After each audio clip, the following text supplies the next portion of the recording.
సమావేశమైన కూటమి కేబినెట్ పలు కీలక అంశాలపై చర్చిస్తోంది. ప్రభుత్వం ఏర్పాటైన తరువాత రెండో అసెంబ్లీ భేటీ కావడంతో ఇందులో పలు సంక్షేమ పథకాలతో పాటు బడ్జెట్ ఇతర అంశాలు కూడా చర్చకు వస్తున్నాయి.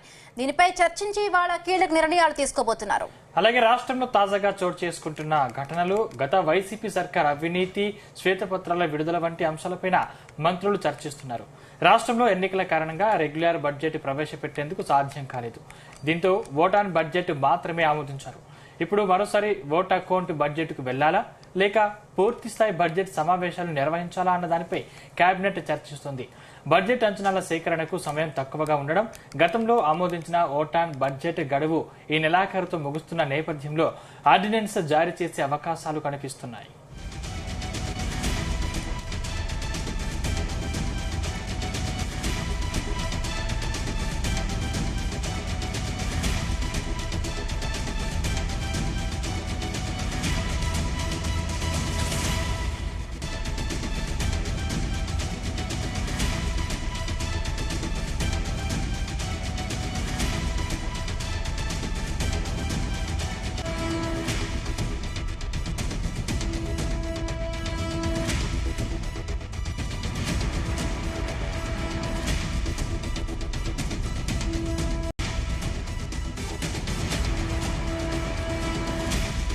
ఏపీలో సమావేశమైన కూటమి కేబినెట్ పలు కీలక అంశాలపై చర్చిస్తోంది. ప్రభుత్వం ఏర్పాటైన తర్వాత రెండో అసెంబ్లీ భేటీ కావడంతో ఇందులో పలు సంక్షేమ పథకాలతో పాటు బడ్జెట్ ఇతర అంశాలు కూడా చర్చకు వస్తున్నాయి.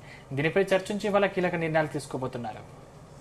అలాగే రాష్ట్రంలో తాజాగా చోటు చేసుకుంటున్న ఘటనలు, గత వైసీపీ సర్కార్ అవినీతి, శ్వేతపత్రాల విడుదల వంటి అంశాలపై మంత్రులు చర్చిస్తూ ఉన్నారు. రాష్ట్రంలో ఎన్నికల కారణంగా రెగ్యులర్ బడ్జెట్ ప్రవేశపెట్టేందుకు సాధ్యం కాలేదు. దీంతో ఓటాన్ బడ్జెట్ మాత్రమే ఆమోదించారు. ఇప్పుడు మరొకసారి ఓటాన్ అకౌంట్ బడ్జెట్ కు వెళ్లాలా లేక పూర్తి స్థాయి బడ్జెట్ సమావేశాలు నిర్వహించాలా అన్న దానిపై కేబినెట్ చర్చిస్తోంది. బడ్జెట్ అంచనాల సేకరణకు సమయం తక్కువగా ఉండటం, గతంలో ఆమోదించిన ఓటాన్ బడ్జెట్ గడువు ఈ నెలాఖరుతో ముగుస్తున్న నేపథ్యంలో ఆర్డినెన్స్ జారీ చేసే అవకాశాలు కనిపిస్తున్నాయి.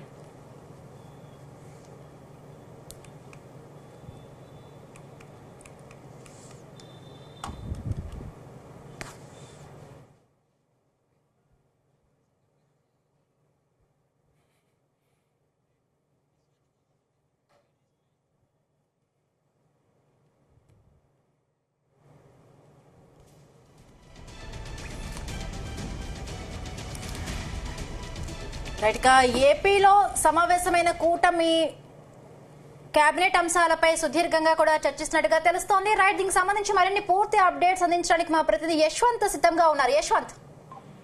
హిమబిందు, ఆంధ్రప్రదేశ్ ప్రభుత్వం ఏర్పడిన తర్వాత రెండోసారి అయితే కేబినెట్ సమావేశం ఏర్పడింది. చంద్రబాబు అధ్యక్షున ఈ రోజు ఉదయం 11 గంటలకి సచివాలయంలో మాత్రం ఈ కేబినెట్ సమావేశం చేస్తారు. అదేవిధంగా మంత్రులతో అయితే ఈ కేబినెట్ సమావేశం ఉదయం 11 గంటల నుంచి మధ్యాహ్నం 1:30 వరకు అయితే ఈ కేబినెట్ సమావేశం నడవనుంది. దీంట్లో కూడా ముఖ్యంగా చూసినట్టయితే 4 అంశాలపైన మాత్రం అయితే ఈ కేబినెట్ సమావేశం నడుస్తుంది. దీంట్లో మనం ప్రధానంగా చూసినట్టయితే గతంలో ఎన్నికల్లో హామీలు ఇచ్చినా, ఏవైతే హామీలు ఇచ్చారో వాటిపై మాత్రం ఈ సమీక్ష నడుస్తుంది. దీంట్లో కూడా కొత్త ఇసుక పాలసీ రూపకల్పన మంత్రివర్గంలో అయితే చర్చ నడుస్తుంది. అదేవిధంగా చూసినట్టు మాత్రం పూర్తి స్థాయిలో బడ్జెట్ ని ప్రవేశపెట్టేందుకు కూడా ఈ కేబినెట్ సమావేశం నడుస్తుంది. దీంట్లో అదేవిధంగా చూసినట్టు మాత్రం గతంలో వైసీపీ తెచ్చిన జీవోలు ఏదైతే ఉన్నాయో వాటిని ఇప్పుడు ఎలా కొనసాగించాలి, లేకపోతే వాటిపైన కొత్త జీవోలు తెచ్చే విధానం కూడా అయితే మాత్రం నడుస్తుంది. అదేవిధంగా రేపు చూసుకున్నట్లయితే మాత్రం ఆగస్టు 15 నుంచి కూడా అన్నా క్యాంటీన్లు కావచ్చు, మరో విధంగా చూసుకున్నట్లయితే మాత్రం ఉచిత బస్సు సర్వీస్ పైన కూడా వీటిపై అదేవిధంగా పలు అంశాలపై అయితే మాత్రం ఈ కేబినెట్ సమావేశం నడుస్తుంది. దీంట్లో కూడా చంద్రబాబు అధ్యక్షుడు అయితే మాత్రం ఈ నడుస్తుంది. దీంట్లో చూసుకోవచ్చు గత ప్రభుత్వంలో జరిగిన అక్రమాలపై అయితే మాత్రం విచారణ వేసేందుకు కూడా కేబినెట్ లో ప్రవేశిస్తారు. ఇప్పటికే టీటీడీ విషయంలో ధర్మారెడ్డి అండ్ ఐఎన్పిఆర్ అక్రమాలపై తమ విజయసాయిరెడ్డి వంటి వారిపై కూడా విజిలెన్స్ విచారణకు ఆదేశించే విధేయమైనప్పటికీ కూడా ఇతర అక్రమాలు కూడా సిఐడికి అప్పగించే ఛాన్స్ ఉందని కూడా ప్రస్తుతం అయితే ఈ చర్చ నడుస్తుంది. రేషన్ బియ్యం అక్రమాలు కూడా ప్రత్యేక ప్రవర్తన దీనిపై కూడా డిప్యూటీ సీఎం పవన్ కళ్యాణ్, అదేవిధంగా నాదెండ్ల మనోహర్ కూడా చేయనున్నారు. అదేవిధంగా డయేరియా నియంత్రణపై కూడా స్పెషల్ ఫోకస్ పెట్టాలని కూడా ఈ చర్చ సాగుతుంది. శాంతి భద్రత ఏదైతే గతంలో జరిగిన అంశం పైన కూడా చూసినట్టయితే మాత్రం మనం డయేరియా విషయంలో కానివ్వచ్చు, అదేవిధంగా గత ప్రభుత్వంలో జరిగినటువంటి అంశాలపై అయితే మాత్రం పూర్తిగా ఇప్పుడైతే నడుస్తుంది అనుకోవచ్చు హిమబిందు.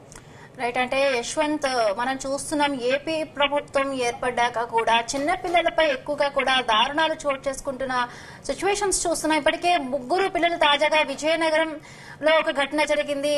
అలాగే రీసెంట్ గా కూడా ఇవాళ కూడా ఒక ఇన్సిడెంట్ జరిగింది. దీనికి సంబంధించి ప్రభుత్వం ఏవైనా కూడా చర్యలు తీసుకునే అవకాశం దిశగా కూడా కనిపిస్తోందా? చర్చించే అవకాశం ఉందా? రైట్ హిమబిందు, ఈ ఘటనపై కూడా చంద్రబాబు అనేక సందర్భాల్లో కూడా సీరియస్ అయినా ఉంది. ఇప్పుడు కూడా ప్రస్తుతం కేబినెట్ లో కూడా ఆ విషయంపై కూడా ప్రత్యేకమైన కూడా చర్చించారు. దీనిపై కూడా ఎలాంటి చర్యలు తీసుకుంటే కఠిన చర్యలు తీసుకొని ఎలాంటి దాడులు పడిన వారు కూడా కఠిన చర్యలు తీసుకోవాలని చెప్పేసి అయితే మాత్రం చంద్రబాబు చూస్తారు. దీనిపై కూడా ఏదో ఉప ముఖ్యమంత్రి పవన్ కళ్యాణ్ తో పాటు హోంశాఖ మంత్రి ఉన్నటువంటి వనిత కూడా వీటిపై కూడా సీరియస్ ఆదేశాలు ఇచ్చేటట్టుగా అయితే మాత్రం ముఖ్యమంత్రి చంద్రబాబు మొగ్గు చూపారని చెప్పుకోవచ్చు. ఇలాంటి ఘటనలో పాల్పడిన ఎవరైతే నేరస్తులు ఉంటారో వారికి కఠిన చర్యలు తీసుకునే విధంగా కూడా, అదేవిధంగా ఎలాంటి ఘటనలో పాల్పడకుండా ఉండే వారిపైన కూడా చర్యలు తీసుకోవాలంటూ కూడా ఈ కేబినెట్ లో ప్రత్యేకంగా అయితే చర్చలు నడుస్తున్నాయి. మొన్న చూసుకోవచ్చు నంద్యాల కావచ్చు, విజయనగరం కావచ్చు, నేడు జరిగిన ఘటనపై కూడా కావచ్చు. ఎలాంటి ఘటనలు మరలా పునరావృతం కాకుండా ఉండేందుకే ఈ కేబినెట్ లో ప్రత్యేకంగా చర్య తీసుకుని గతంలో దిశ అనేది అమల్లో తెచ్చే తప్ప ఎలాంటి ఉపయోగాలు జరగలేదు.